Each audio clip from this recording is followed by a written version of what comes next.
Yes. Hello, Jeffrey Phillips. This is part three of our four-part series related to is the USA slipping in innovation? And so this conversation we've been having, the first one had to do with an introduction and just looking at the question. The second one was the people component. And this is now our third segment related to process. So today's the process conversation, and the next video will be about culture, which is such a rich topic, as we were saying. So good morning, Jeffrey. Morning, Greg. How are you today? Good. I was just noting that there isn't 6 inches of snow on the ground in Michiana, so everybody's happy here right now. But let's get right into process because we don't want this tape to be too long. But yeah, so innovation process. And so when we talk about that, I'm usually referring to what some people call a framework. Do your customers beg you to teach them a framework? That's an interesting question. I'm a real believer in innovation process and frameworks, as you Yes, know, me too. but nobody ever comes out and says, hey, we really need a framework. What most organizations say is we need ideas. And I think they're a little leery of trying to put another process or another framework in place. As we discussed earlier, I think there's a thought in people's heads that putting another process in place, especially for innovation, is going to block innovation. And in fact, I think it accelerates it. Yeah, I believe you're right. And I think there's resistance to innovation process much the same way there's resistance to structured creativity. But in a way, innovation process is structured creativity. And so whichever one you choose, be it design thinking or agile or trees, or I mean, there's a lot of different frameworks. Mm-hmm. There's an animal as a framework fad. But so I'm an advocate of selecting a framework that works for your organization, even if you have to roll your own. Well, one of the things that I've always believed is organizations do well what they do repeatedly. And, if you're not doing innovation repeatedly. So it's even more important to sort of expose how it should be done, to teach people and to give them a methodology. Otherwise, they're going off in lots of different directions. And several clients I've worked with have actually had that problem where they had lots of different innovation activities underway in an organization, none of them really following any sort of a process. And the other thing that a process can give you is the ability to roll ideas up and say, this is an apple, they look alike, and we can judge them.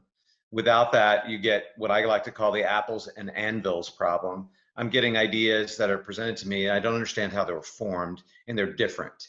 And, it's hard to judge. Now, I know you've written about this, and it's something I agree with, which is the whole idea that it's one thing to start an innovation process with management approval or some sort of mandate to move forward. And it's another to sort of go off and do a skunk works all on your own. So I'm a believer that you really should get that mandate, or else a year down the road, you're going to present something to management and they're going to say, who authorized this? You're fired. Well, the other argument is it's hard in an organization if they're looking to do one-off innovate, what I call one-off innovation. We need one new idea. It's hard to get them to buy into implementing a process for that benefit. If you're going to think about processes, you're thinking about trying to establish a more persistent innovation capability. And it does take a little time to develop. Yes, continuous innovation is something most organizations should be thinking about doing. Some kind of spinning flywheel, really, where there's always a project going on. When I first engage with a client, one of the things I do with them is not only institute and train people in a process, but also to roadmap out some potential projects, which will keep them on track to always be doing something. Even if a project fails, then a roadmap will give you something to fall back on and restart a process to really continue to do innovation all the time, not when it's just an emergency.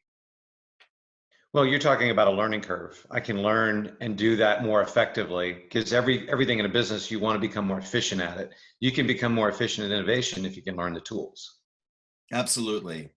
So I always say this when I, talk about innovations, but you should get the training in the process. So Hmm. if you decide that design thinking is the way you're going to fly in your organization, get the training in design thinking and optimize it.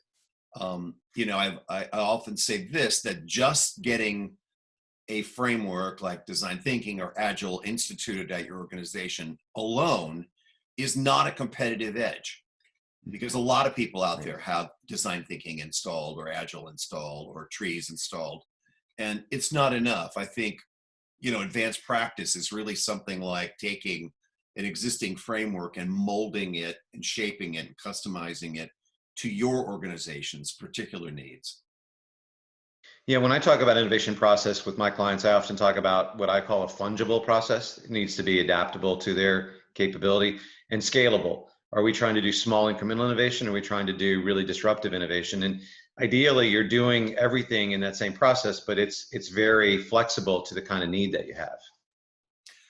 Okay, so let's move this conversation to the wrap up part of it.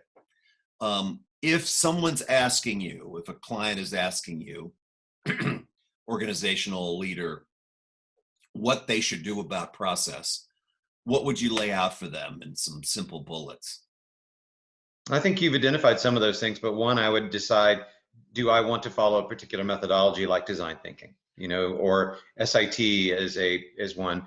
In my history, I've developed several innovation processes for clients. And frankly, a lot of them are 3, 4, or 5-step models. They're not that hard to implement. Right. But then the other thing is you need to understand what value each step in the process brings. And just a quick segue, a lot of organizations jump in at brainstorming and they leave aside a lot of pre-work that I think is really relevant for context. They don't even understand that being part of the process. And I think it's a valuable part of the process.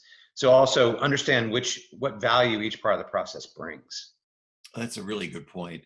And I love your point about the pre-work necessary to go into a process with, or making sure you have a process that values that Hmm. exploration and research step in order to figure out the job to be done or the jobs that might be done or areas that your organization might explore.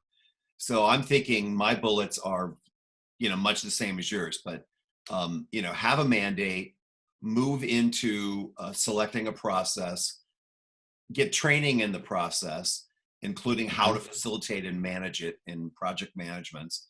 And we're talking about culture in our next thing, but um, innovation is nothing in a certain way. You can say innovation is almost nothing but projects.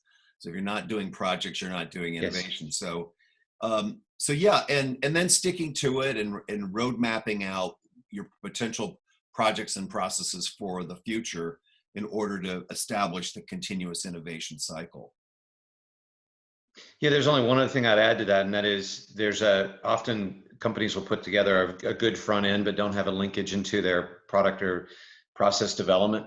And that last step is really how do you bridge from creating interesting ideas and then getting them into some development process. Just building the front end process without that linkage into your product development cycle is a waste of time as well. Boy, that's a really great point, because that's where I've often seen it fail. The small group that comes up with some interesting concept, Mhm. makes a prototype or something, and then tosses it over the wall to engineering, and who has a more of an operational mindset might just vomit on it and say no. I've seen that happen Yes. literally. Just no, we're not going to cope with this. We don't have time for that.